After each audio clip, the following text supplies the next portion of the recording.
Jó capítulo 1, verso 20 a 22, assim diz: Então Jó se levantou, rasgou o seu manto e rapou a sua cabeça e se lançou em terra e adorou. E disse: Nu saí do ventre de minha mãe e nu tornarei para lá. O Senhor o deu e o Senhor o tomou. Bendito seja o nome do Senhor. Em tudo isto Jó não pecou, nem atribuiu a Deus falta alguma. Pode se sentar, que o Senhor Deus os abençoe. Nós temos acompanhado, meus amados irmãos, as febres das religiões. É uma luta, é uma briga, é uma disputa total. Quem é o mais poderoso, quem é o mais vitorioso, quem é o mais valente. Ouvi uma boa mensagem, uma boa palestra do Dr. Russell Shedd, lá em Poços de Caldas, semana passada. E ele dizia sobre o poder que Deus nos deu. Muitas pessoas estão procurando poder para vencer problemas, poder para orar e os resultados serem de imediato. É uma disputa febril nesta área. Mas Deus nos deu o poder para que nós pudéssemos abençoar alguém. Deus nos deu o poder para que nós pudéssemos salvar alguém através da pregação da palavra de Deus. Jó era um homem, segundo a descrição do próprio Deus, de quase que perfeito. Mas nós vemos 4 rudes, desnortentes, golpes que enchia de angústia o mundo deste homem poderoso, deste homem reto, chamado Jó. Ele se levantou para responder aos seus perseguidores, e talvez todos aqueles religiosos que duvidavam da sua fé, da sua parte com Deus, punha em dúvida a vida de Jó. Tem um versículo no Salmo de número 3, eu gostaria de chamar a atenção dos irmãos para esse versículo, Salmo de número 3. Ele diz aqui, com minha voz, versículo 4. Aliás, versículo 2 diz: Muitos dizem da minha alma, não há salvação para ele em Deus. Muitos duvidam. E o versículo de número 4 diz: Com a minha voz clamei ao Senhor, e ele ouviu-me desde o seu santo monte. Deus está pronto a ouvir a oração de qualquer pessoa que queira confiar e ter fé em Deus. Os 4 golpes que Jó levou aqui na sua vida, no seu mundo, quando tudo estava bem na sua vida, quando era um homem riquíssimo, abençoadíssimo por Deus, tinha filhos que ele o amava bastante, uma esposa que ele devotava todo o amor e carinho para com ela, tinha muitos criação, muitos servos ao seu comando, mas veja os golpes que ele levou. E levou a Jó a rapar a sua cabeça, a rasgar o seu manto, a se jogar em terra, em cinza, mas ali ele prostrado, humilhado e fisicamente vencido, ele não pecou contra Deus e ele adorou ao Senhor. No versículo 15 desse mesmo capítulo, veja lá o primeiro golpe que Jó levava. Versículo 15 do capítulo 1 diz: E eis que deram sobre eles os sábios e os tomaram, e os moços e aos moços feriram ao fio de espada. E eu somente escapei para te trazer as novas. Primeiro golpe inevitável que levava Jó ao nocaute. Segundo golpe, raio dos céus vinha sobre a vida desse homem de Deus. Olha o versículo 16. Estando este ainda falando, veio outro e disse, fogo de Deus caiu do céu e queimou as ovelhas e os moços e os consumiu. Só eu escapei para te trazer as novas. Parece que outro cruzado de direita vinha sobre a vida espiritual, a fé deste homem, e que seu corpo ia ao delírio. Terceiro, os caldeus, versículo 17. Estando ainda este falando, veio outro e disse, ordenando os caldeus, 3 bandos deram sobre os camelos e os tomaram, e os moços feriram a fio da espada, e só eu escapei para te trazer as novas. O último golpe fulminante para a vida deste homem, se assim pensava Satanás, que era o último golpe. Olha o versículo 19, nós temos aqui um vendaval soprando do deserto, vinha, parece que para cobrir, jogar a última pá de cal sobre o homem de Deus, que segundo a descrição de Deus, no versículo de número 2, diz que ele era, versículo 1, diz, havia um homem na terra de Uz, cujo nome era Jó. E este era homem sincero, reto, temente a Deus e desviava-se do mal. Este homem que nós estamos falando, que estava levando esses golpes de Satanás, era este homem, que era sincero, reto, temente a Deus e desviava-se do mal. Não era um homem qualquer, não era um Zé Mané, que não tinha o menor respeito por Deus. Era um homem sincero, era um homem reto. Por isso, prezado amigo e irmão aqui presente, preste bem a atenção naquilo que nós queremos colocar para você esta noite, em comparação às religiões e às seitas que se criam por aí, fomentando a mente da pessoa a entender que eu só sou abençoado por Deus quando eu tenho muitos camelos, muitas jumentas. Já tinha 500 jumentas. Não sei para que ele fazia, o que ele fazia com tanta jumenta, né? Mas era a condução deles.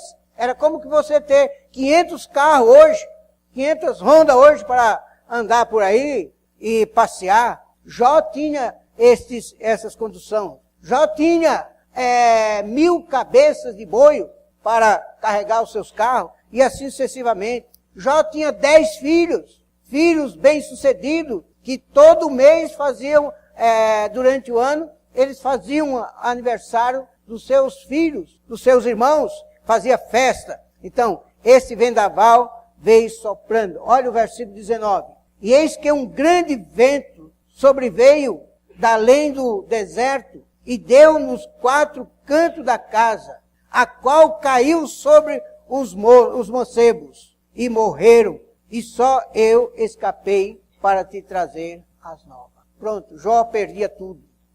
Destruíram-lhe rebanho, servos, e dor suprema, a sua própria família era arrasada. Ficava só ele. Comece a imaginar se isto acontecesse com o prezado. Se isso viesse à sua tenda, à sua casa, à sua família, qual seria a sua atitude? Fazer o que a esposa de Jó disse para ele. Amaldiçoa o teu Deus e morre. Porque não é possível tanta desgraça de uma vez só. E de repente, e você ainda continua sendo fiel a este Deus? Mais submerso pelas montes, as muitas águas da aflição. Jó podia andar, preferir as palavras que João Bonne foi o que escreveu aquele livro Peregrino. Ele dizia nos seus lábios, e colocava os lábios da esperança, dizendo o seguinte, sinto isso quando ele atravessava, segundo alguém, o profundo rio da morte. Ele dizia, sinto o fundo do rio, e o fundo é bom. Ele não se entregou com a tragédia, com os problemas, com as derrotas, mas ele continuou acreditando e tendo uma esperança que o seu Deus era maior do que a sua luta e do que a sua dor. Assim se provou a mentira insinuação dos adversários, a perda dos bens não se segue a porta da fé, ou não se fecha a porta da fé. Perca de saúde, perca de família, perca de bens materiais, não fecha a porta da fé em Deus Todo-Poderoso. Eu não combinei com o coral para cantar esse hino, mas eles cantaram. Tenha fé em Deus. Tenha fé na sua providência. Tenha fé no seu livramento. Tenha fé na sua salvação. Tenha fé que você está seguindo um Deus que é maior do que os seus problemas. A dor podia modificar-lhe o aspecto, mas não podia arrancar-lhe a consolação da fé. Olha o versículo 20 que lemos. Então Jó se levantou, rasgou os seus mantos, rapou a sua cabeça e se lançou em terra e adorou o Senhor. Seria esta, meu amado irmão, amigo, a sua posição diante desse Deus Todo-Poderoso? Ou diante de tantas dificuldades, de tantas percas, de tantas dores? Qual seria a sua atitude como seguidor do Senhor Jesus Cristo? Jó recebeu a aflição na atitude de adorador. Ele recebeu toda essa aflição como sendo ele um adorador. Ele não abriu mão desse privilégio de adorar o Senhor. Ele correu aos pés do Senhor. Ele adorou o Senhor. Isso quer dizer, ele prestou um culto a Deus. É um masoquista? Não, não se trata disso. É uma pessoa que não liga para o que tem? Não, ele liga, porque ele tinha isso como um capricho e um zelo na sua vida. Ele gostava do que tinha, ele zelava do que tinha. Se os irmãos percebem, nesse mesmo capítulo, Jó, ele orava a Deus pelos seus filhos, para que eles não pecassem contra Deus. Jó era um adorador. Nessa atitude encontrou força para nos dar uma das mais belas experiências de submissão à vontade de Deus, que jamais se plantou na fragrante jardim da fé que nós dizemos que temos. Versículo 21. E disse, nu saí do ventre de minha mãe, e nu tornarei para lá. O Senhor o deu, o Senhor tomou. Bendito seja o nome do Senhor. Jó não estava conformado com a situação, mas ele estava conformado com Deus em que ele cria. E os bens que ele tinha não eram motivo dele ser sincero, reto e temente a Deus. Os bens que ele tinha não fazia ele ser reto, sincero, reto e temente a Deus. Mas ele servia a Deus, porque ele confiava e ele tinha fé no Senhor. Ele rasgou o manto. O que significa isso? O desespero do homem de Deus levava, apesar que ele tinha pecado, a pensar que ele tinha pecado contra o Todo-Poderoso. Eu pequei. Esta é a sensação que vem a cada pessoa quando acontece um mal na sua vida. Olha, o que eu fiz para Deus me permitir que eu batesse o carro, destruísse o meu carro, para que o meu filho fosse para as drogas, para que a minha esposa tivesse um câncer, para que eu tivesse perigo de vida. Meu querido, não pense nessa miudeza de Deus, nessa pequeneza de Deus. Deus não é tão pequeno que ele vai se usufruir de meios esdrúxulos para mostrar a sua grandeza. E ele não te ama por dar um carro, por te dar dinheiro. Ele te ama porque tu tem um espírito dentro desse corpo e esse espírito está em perigo. Eu peço para alguém que leia para nós Romanos capítulo 5. Releia, né? Porque nós lemos na abertura do culto. Romanos capítulo 5, versículo 8. Deus prova o seu amor para com você, do jeito que você é. Pecador ou sincero? Pecador ou extraviado ou reto? Pecador ou desobediente? Deus prova o seu amor para com você. Por isso que não são os seus problemas, as tuas lutas, que demonstra o amor que Deus tem por você. Ele não se sentia digno de ser aquele, de possuir ou de usar aquele manto. Jó não sentia. Olha o versículo 4 desse mesmo capítulo. Pode ler aí. Jó 1:4. E iam seus filhos e fazia banquetes em casa de cada um no seu dia. E enviavam e convidavam as suas 3 irmãs a comerem e beberem com eles. Eles faziam aqueles banquetes bonitos, como nós muitas vezes costumamos fazer quando completamos anos. Aquele banquete que a sua filha, o seu filho, vai fazer para o irmão, pai, domingo que vem. Agora, atrás de tudo isso, Jó não ia nos banquetes deles. Sabe o que Jó ficava fazendo? Ele ficava de joelho, clamando a Deus, porque ele sabia que eles não eram dignos de possuir toda aquela riqueza, todos aqueles bens que Deus lhe dava. Jó clamava a Deus, pedia misericórdia: Senhor, não deixe que eu e meus filhos venhamos pecar contra o Senhor. Jó orava. Por essa razão, quando isso aconteceu, ele disse: naturalmente eu pequei contra o meu Deus. Naturalmente, Deus não se agradou de alguma coisa que meu filho fez. Por isso que eu vou adorar a Deus. Mas você perdeu tudo, rapaz. Vai cuidar do que você tem. Deus que o deu. Não foi Deus que o deu? Pois bem, se Deus deu, Deus tem o direito de tirar. Filho obediente. Ah, mas eu não me conformo. E vai adiantar alguma coisa você não se conformar? Vai adiantar alguma coisa você blasfemar? Vai adiantar alguma coisa você xingar a Deus, porque Deus não deu a chuva para a tua roça, que Deus não deu alimento para os teus animais? Vai adiantar alguma coisa? Tu pode fazer alguma coisa contra Deus? Jó, além de tudo, era um homem inteligente. Ele sabia do Deus em que ele cria, que era capaz de restituir tudo aquilo que ele estava perdendo. Deus deu, Deus o tomou. Bendito seja Deus. Eu não vou pecar contra o meu Deus. Jó pensava como Paulo, em Romanos capítulo 7. Leia lá Romanos capítulo 7, versículo 18 e 19. Veja o que Paulo dizia aqui. Também Paulo foi um sofredor, mas nunca blasfemou contra o seu Deus. Romanos capítulo 7, versículo 18 e 19.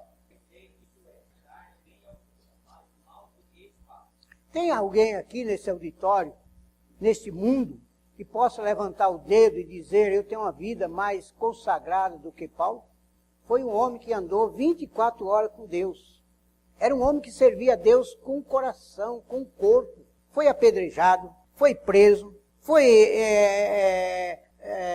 abandonado pela sua própria família, foi xingado, naufrágio. Tudo isso Paulo sofreu, mas sempre pregando o evangelho. Na cadeia, quantas vidas preciosas de lá ele tirou? Quem não lembra da história de Onésimo? Quem não lembra desses homens que Paulo resgatou da maldição? O carcereiro de Filipe, que talvez deu tanta chicotada no pobre Paulo e Silas, ali na cadeia, para prendê-lo, acorrentá-lo no muro. Qual foi a retribuição que Paulo deu para ele? Saiu da cadeia, tirada pelo poder de Deus, e foi para a casa de Filipe, o carcereiro, para, junto com ele, ter comunhão. E o resultado, batizou ele e toda a sua família. Paulo não entendia que aquele homem merecia: agora você me prendeu, você me bateu, agora você vai tomar o troco. O troco dele foi o amor, foi glorificar a Deus com a pregação da palavra do Senhor. Este homem chegou à conclusão que disse: nenhum bem há em mim. Meus irmãos, como é triste quando eu vejo crentes se justificando por algo que ele fez. Está vendo? Eu tenho fé. Eu fui enfrentar um bandido. Eu fui bater em alguém. Eu enfrentei, porque eu tenho Deus comigo. Vai para o pó, meu querido. Rasga o teu manto. O manto de orgulho, de vaidade. Te humilha aos pés da cruz de Cristo. E tenha fé em Deus. Jó rasgou o seu manto, que lhe dava a posição de um homem sincero, reto e temente a Deus. E desviava-se do mal. Versículo 1. Ele chegou à conclusão e disse: eu estou nessa situação, no pó. Eu não mereço estar usando esse manto de santidade. Eu não mereço estar usando esta roupa que representa um homem vitorioso na vida familiar, na vida financeira, na vida social. Eu não tenho mais ninguém comigo, perdi tudo. Então, não sou digno de estar usando esse manto. Ele rasgou este manto. Não guardou não, ele rasgou, porque ele sabia que ele tinha que perder até o seu manto. Quantas pessoas estão usando? Eu tenho uma mensagem que eu falo sobre qual a capa que você está usando. Tira a capa da mentira. Quantos mentirosos estão por aí com a Bíblia na mão, levando uma palavra que eles não vivem, não sentem, estão atrás de outras coisas, mas não de levar o amor a quem quer que seja, não de levar a sinceridade às pessoas que estão vivendo na mentira, não de levar a vida correta e reta. Deixar cair a carteira já era. O certo lá passou a mão na sua desonestidade. Mas Jó, ele não entendeu isso.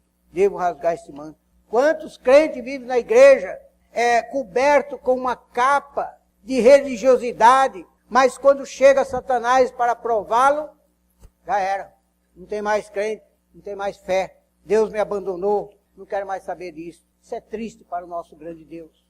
Segundo, ele rapou a cabeça. O que quer dizer isso? Isto é um voto de Nazireu. O Nazireu, quando ele rapava a cabeça, é porque terminou o seu voto. Lembra de Sansão? Enquanto ele era um Nazireu, ele mantinha aquele voto de ser fiel a Deus. Quando sentiu o desejo da carne, falou mais alto do que o voto que ele fez para Deus, os seus cabelos foram cortados. Paulo fez esse voto também. Nós vamos mostrar daqui a pouco para os irmãos. O voto de Nazireu era um voto de, no mínimo, 30 dias. 30 dias. E, ao final do voto, se cortava o cabelo ou raspava a cabeça. Versículo de número 20. Ele sentiu que tinha terminado o seu voto de sinceridade para Deus. E ele não queria ser um mentiroso, um fajuto, homem de Deus. E ele raspou a cabeça em sinal que ele perdeu o seu contato, a sua comunhão com Deus. Ser humano, fraco, como todos nós somos. Quantas vezes eu, nas caladas da noite, eu pergunto para meu Deus, por que, Senhor? Aonde que eu errei? Por que isso está acontecendo com a tua igreja, com aquela família?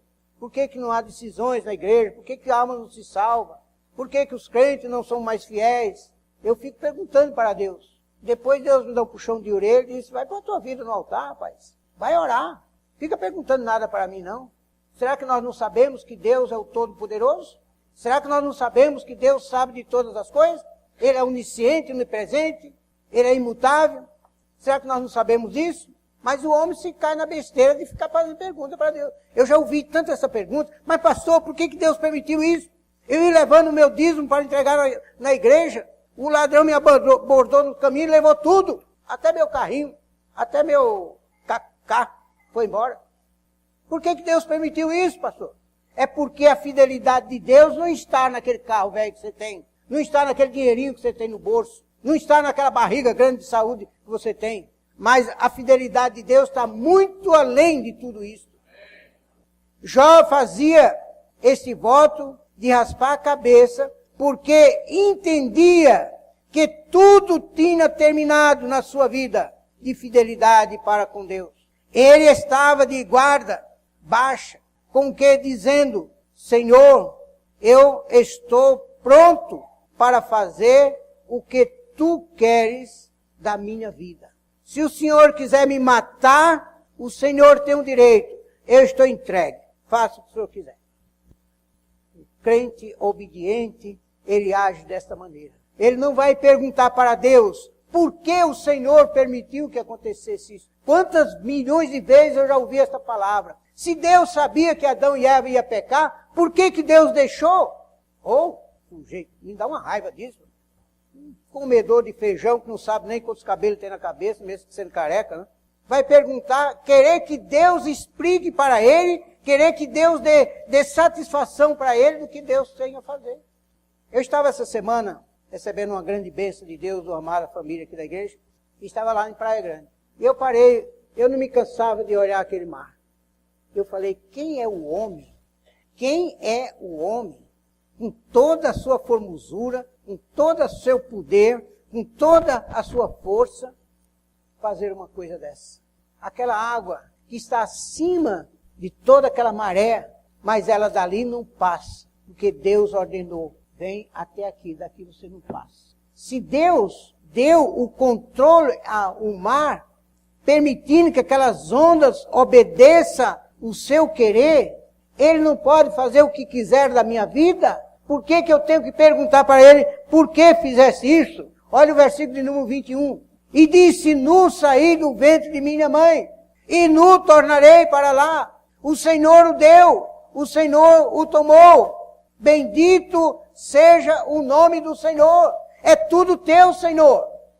Me lembro de uma moça que chorava amargamente a morte de sua querida mãe. E eu tinha lido num livro de ilustração um caso idêntico. Que aquela pessoa chegou para aquele pastor que tinha acabado de perder a sua filhinha e disse para o pastor, pastor, por que Deus permitiu que minha filha, esse anjo de Deus que Deus me deu para me cuidar, eu criando com tanto carinho, o Senhor me tomou. Ora, isso não é justo. Tem tantos bandidos aí, tantas pessoas pedindo para morrer, tem tantas pessoas cancerosas aí, nos hospitais terminais na vida, sofrendo, pedindo para ir embora. Por que Deus me levou? Eu vou levar minha filha. Aquele pastor, com a sabedoria de Deus, disse, minha filha, olhe para esse jardim. E ela olhou, e tinha uma rosa muito bonita. A quem pertence aquela rosa? Quem tem o direito de colher aquela rosa? O jardineiro, que cuida do jardim.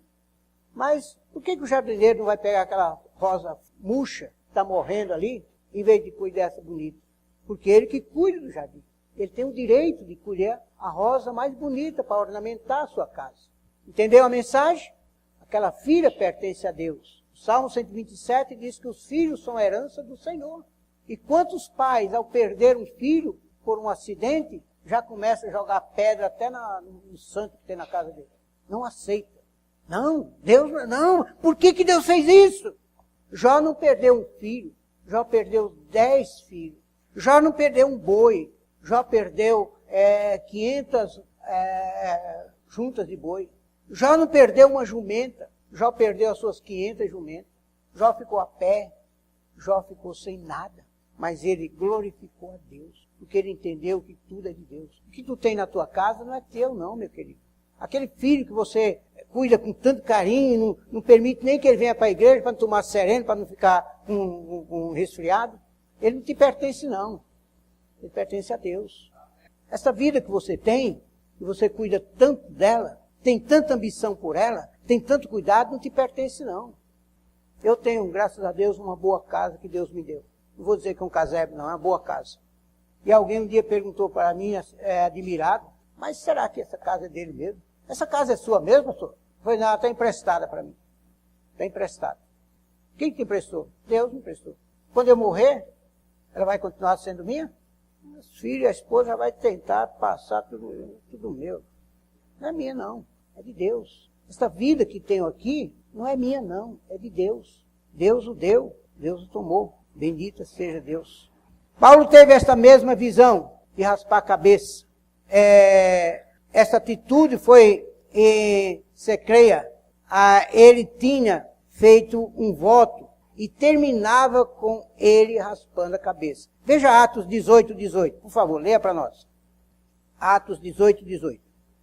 Ele tinha um voto. Eu não sei que voto era esse, não me pergunto, porque eu não sei, porque a Bíblia não diz que voto foi esse que Paulo fez. Mas ele fez um voto a Deus. Talvez de alcançar aquele povo. Talvez de chegar naquela cidade para pregar o Evangelho. Talvez de ser livre das tentações no caminho. Ele votou um voto a Deus. Chegou lá, terminou o voto, raspa a cabeça.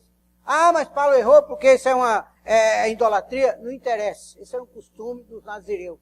É um costume dos nazireus. Se você quer ser um nazireu, raspa a cabeça. Agora não é muito difícil, né, ver carecas aí, mesmo pessoas que têm, mesmo os jovens, né, vivem raspando a cabeça à toa, não sei porquê. Mas é um voto que você faz a Deus. E esse voto é entre você e Deus. Eu não sei que voto Jó fez naquele momento que ele diz, terminou meu voto, vou raspar a cabeça. Em obediência a Deus. Algumas cabeças precisam ser rapadas. algumas cabeças precisam ser rapadas. Isso quer dizer, o crente deve ter cuidado de ter uma vida devotada a Deus em todos os seus momentos da sua vida, principalmente com a sua família, com a sua igreja, com a fé que ele tem em Deus. Faça voto. Agora, Salomão disse, antes não votar do que votar e não cumprir. Cumpre o teu voto. Não é a cabeça que vai ser rapada, não. Vai ser o pescoço que vai ser rapado. Viu? Terceiro e último lugar. Ele se lançou em terra. Ele se lançou em terra, diz o versículo de número 1. Rapou a cabeça e se lançou em terra e adorou. Irmãos, esse era um costume de todos os reis e de todos aqueles que queriam se humilhar diante de Deus. A terra era o pó. Jó disse que Deus resgatou ele do pó e da cinza. É verdade. O rei, ele deitava-se no chão e ele começava com as mãos a jogar terra em cima dele. Quanto que ele pudesse. Como a galinha, quando ela está no sol, né, ela começa a jogar terra no corpo. Né? E esse era um costume, principalmente quando o rei ou o homem, ele queria se humilhar ao ponto mais baixo da sua vida. Eu não quero nada em cima de mim. Eu me deito e jogo pó em cima de mim. Sinal de humildade. Sinal de consciência da sua fragilidade. Jogando pó em cima de si. Esse é um ato de total humilhação. E Jó era um homem milionário. Olha o versículo 3, capítulo 1. E era o seu gado 7.000 ovelhas, e 3.000 camelos, e 500 jumentas, 500 juntas de bois, e 500 jumentas. E era também muitíssima a gente ao seu serviço. De maneira que este homem era muito maior do que todos os do Oriente. Não tinha homem no Oriente maior do que Jó. Agora, ele chegou a uma situação que disse, eu tenho que chegar ao ponto mais baixo dos homens, me humilhar. Eu não quero mais estar de cabeça erguida, porque eu sei que eu devo me rebaixar ao ponto mais baixo dos homens no Oriente. Que atitude, né, irmão? Que atitude digna deste homem. Ele por nenhum momento sentiu a prepotência de querer se erguer, lutar, vou chamar valentes, mas agora eu não tenho nada. Tudo isso para provar para o inimigo que a fidelidade daquele homem não era pelo bem que ele tinha, não é pela sua grandeza, o maior homem do Oriente, mas era porque Deus o amava, porque ele reconhecia a grandeza de Deus, não a grandeza dele. Jó não demonstrou um desabafo para com Deus, com o Todo-Poderoso, mas um reconhecimento de sua fragilidade como homem falho. Versículo 21. Nu saí. Se tudo isso eu tive, foi porque Deus me deu. Deus me deu, é de Deus. Deus pode tomar a hora que Ele queira. O fim do primeiro estágio do sofrimento de Jó. Ele permanecia fiel ao Senhor. Versículo 22. E em tudo isto, Jó não pecou, nem atribuiu a Deus a falta alguma. Não é Deus o culpado disso. Não é Deus o culpado de eu ter perdido meus filhos. Não é Deus o culpado de eu ter perdido meus bens. Não é Deus o culpado de eu estar nessa situação humilhante aqui no pó da terra. Não é Deus, não. Nunca atribua a Deus, meu querido, qualquer falta na sua vida. Uma das coisas que mais entristece a Deus é aquele grito que normalmente as pessoas dão. Oh, meu Deus! E eu sempre pergunto, se eu estou perto, eu pergunto, o que Deus fez com você, meu filho? Mas já viu isso? E se nós nos policiarmos, irmãos amados, muitos de nós vamos ter esse mesmo maldito costume. Qualquer coisa, ai meu Deus! A criança fez alguma coisa, ai meu Deus, com essa criança! Jó não usou esse termo. Jó agradeceu a Deus. Deus está me ensinando alguma coisa. Deus quer me mostrar alguma coisa. Em tudo isto, Jó não pecou. Jó, na sua fidelidade, provou para Satanás que sua fidelidade ao Senhor Deus não estava no que Deus tinha lhe dado, mas no que ele conhecia de Deus. E aí vem as palavras de Paulo em Romanos, capítulo 5, versículo 8, que os irmãos já leram. Deus prova o seu amor para conosco, em que Cristo morreu por mim e por você, meu irmão, sendo eu e você pecador. Seja fiel a esse Deus. Agradeça a Deus pelo que você tem, mas não seja pelo que você tem que você vai ser fiel. Porque isso ele pode tirar a qualquer instante e você vai pecar contra Deus. Seja fiel a Deus pelo amor que ele tem por você. O tempo não nos permite, nós vamos entrar no segundo estágio do sofrimento de Jó. É quando ele perdeu totalmente a sua saúde. A única coisa que ele ficou em posse dele foi um caco de teia para coçar as suas feridas, a chaga que ele tomou conta da cabeça aos pés. Mas esse Deus é muito cruel. Não. Se você ler o capítulo 42, versículo 30 em diante, você vai ver ali, e Deus restaurou o cativeiro de Jó. Tirou de Jó o cativeiro. E Deus deu quadruplicadamente tudo que ele não tinha. Ele não deu mais 500 jumentos, já deu 1.000 jumentos. Tá bom, Jó, agora anda com a sua jumenta por aí. 7.000 os seus camelos, o seu gado. Ele dobrou tudo isso. E Jó passou a ser reconhecido. Os parentes vieram para Jó, trazendo pendentes de ouro, e a riqueza de Jó multiplicou, porque Deus é fiel. Deus cuida dos seus. Deus te ama, não pelo que você tem, mas porque Ele é Deus, e Deus é amor, e Deus te ama. É por isso que eu sirvo esse Deus, é por isso que eu canto para esse Deus, é por isso que a minha vida é para Deus, e Deus é tudo para mim. Mas muitas vezes nós precisamos voltar ao pó e dizer: Deus, me levanta, eu estou no pó da terra. Muitas vezes eu preciso baixar a cabeça e dizer: Deus, me cubra com o pó, porque eu não mereço tantas bênçãos, tantas maravilhas que o Senhor tem nos dado. Esse é o Deus que nós apresentamos para você. Não é o Deus que te ama por interesse de alguma coisa, porque tudo isso passa. Se você tem aí muito dinheiro no banco, isso vai acabar, viu? Isso é papel, isso vai passar pelo fogo, isso termina. Mas o salmista diz no Salmo 37, fui moço e hoje sou velho, mas nunca vi o Filho de Deus e a sua descendência mendigar o pão. Eu tenho 56 anos de crente. Há 56 anos atrás, dia 30 de março de 1957, eu desci as águas do batismo. Eu nunca vi um crente viver mendigando, pedindo esmola. Eu vejo alguns religiosos, até dentro da igreja aqui. Vira e mexe, compra e não paga, pede emprestado e não devolve. Chega perto da gente, o bom dia dele já é bem complicado. Está falando bom dia mesmo? O bicho é tão veaco, parece aqueles bichos lá do mato. Estou acostumado com isso. Não são seguidores de Deus, são seguidores de igreja, são alisadores de banco, são pessoas que não se desenvolvem na vida espiritual. Quarta-feira de oração. Vem nada. Qualquer coisa, tem muitos que nem sabem que quarta-feira é dia de oração.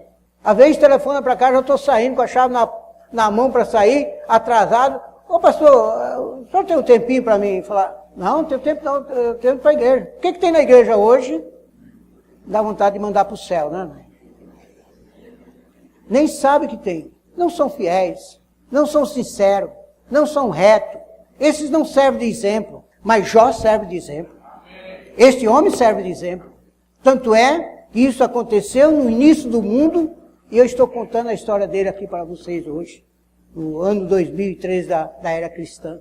Porque foi sincero e deixou um legado para todos nós. Deixou algo que serve de exemplo para mim, para qualquer ser humano que bem intencionado. Porque era sincero, era reto, e temente a Deus, e se desviava do mal. Por isso que Deus estava ao seu lado, usando ele como instrumento para provar para o cabra mentiroso, Satanás, dizer para ele: olha, ele não é fiel a mim por causa dos bens que ele tem. Vai lá, tira tudo que ele tem. Jó não pecou. Depois veio a doença, Jó não pecou. E Satanás enfiou a sua carinha na mochila e foi se esconder, porque ele engana com isso. Ele dá bem para as pessoas. Ele enriquece o ser humano, o miserável que não acredita em Deus, acredita no dinheiro, acredita em poder, acredita numa arma branca, mas não acredita no poder da palavra de Deus. Esses, o fim é trágico, e a eternidade é calamitosa. Mas aquele que confia no Senhor, espera no Senhor, ele é mais do que vencedor. Amém. Quer ser um deles? Aceite Jesus Cristo essa noite. Diga para Jesus, vem entrar no meu coração, Senhor. Seja um crente sincero, seja um crente correto, seja um crente que se desvia do mal, seja um crente que não peca contra o Senhor, mas que confia. Não importa que você está no pó da terra. Às vezes Satanás nos leva ao pó da terra, mas de lá Deus nos leva e coloca no pódio da vida, mais do que vencedor. Se você quer entregar sua vida a Jesus, você pode ser um desses homens e mulheres que no futuro você vai servir de exemplo para alguém neste mundo miserável, nesse mundo pobre, mendigo, que nós vemos por aí. Entregue sua vida a Jesus, peça ao Espírito Santo para que entre no seu coração. Eu tenho certeza que o Espírito Santo está falando no teu ouvido aí. Talvez você nem queira ouvir, mas ele está falando, porque ele te ama. E ele sabe o teu futuro.